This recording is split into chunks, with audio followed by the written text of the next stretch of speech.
জেলার মাদারগঞ্জ উপজেলার বালিজুড়ি ইউনিয়নের তারতাপাড়া এলাকায় ভূতাত্ত্বিক জরিপে গ্যাসের সন্ধান মিলেছে। পরে প্রয়োজনীয় কার্যক্রম শেষে কূপ খননের কার্যক্রম শুরু করে বাপেক্স।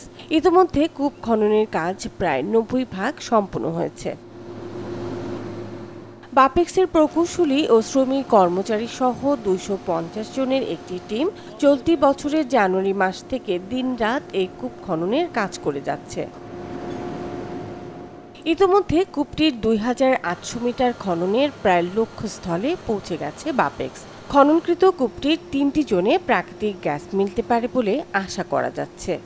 টিএসটির মাধ্যমে গ্যাস টেস্ট করব, এরপরে আমরা বলতে পারবো এখানে কি পরিমাণ গ্যাসের মজুদ আছে। প্রকৌশলী কর্মকর্তা এবং স্থায়ী কর্মচারী অস্থায়ী কর্মচারীর মাধ্যমে খনন কার্যক্রম চলতেছে, যেখানে বাপেক্সের একটা অত্যাধুনিক রিগ বিজয় 10-এর মাধ্যমে খনন কার্যক্রম সম্পন্ন হচ্ছে।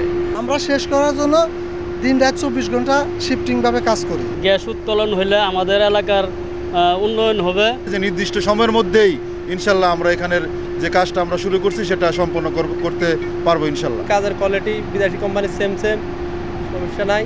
সারারাও বিদেশি কোম্পানির সেফটি অনুযায়ী কাজ চলে। নির্দিষ্ট টাইমেই মনে করেন আমাদের খনন কাজ শেষ হওয়ার কথা।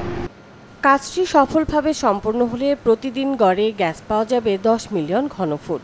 এই কূপ থেকে উত্তোলিত গ্যাস যুক্ত হবে জাতীয় গ্রিডে। এতে দেশের অর্থনীতি ও শিল্পায়ন আরও গতিশীল হবে বলে মত সংশ্লিষ্টদের।